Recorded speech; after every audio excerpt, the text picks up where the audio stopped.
أنا كل يوم جمعة بتمشى للجامع، ومعايا جار دايما يقابلني في الشارع. إنسان بسيط طيب وبيقول كلام طيب، وبعد ما نصلي يصاحبني وانا راجع. وفي يوم ما جاش صلى، ما جاش ما قابلتهوش، وفضلت ادور في الملامح والوشوش. وبعد ما صليت وانا في الطريق للبيت، فجأة كده حسيت اني قلقت عليه. دخلت شارع بيته سألت جاره عليه، لقيته ما يعرفوش لكنه كتر خيره ساعدني اوصل ليه. انا كل يوم جمعة بتمشى للجامع، ومعايا جار دايما يقابلني في الشارع.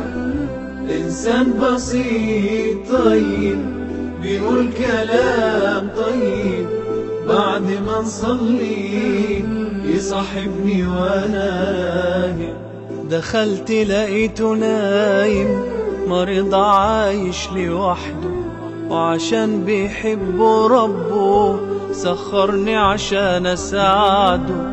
جار وقف عالباب واضح انه اتكسف، قال له اتفضل. دخل حزين في عينيه اسف، قدم له اعتذاره واطمنا عليه.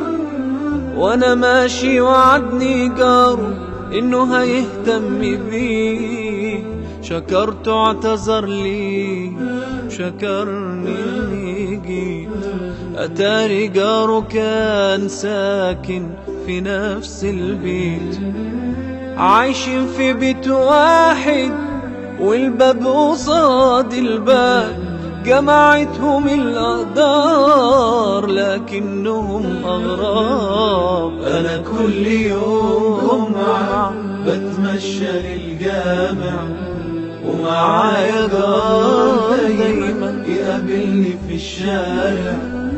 إنسان بسيط طيب بيقول كلام طيب، بعد ما نصلي يصاحبني وانا راجع.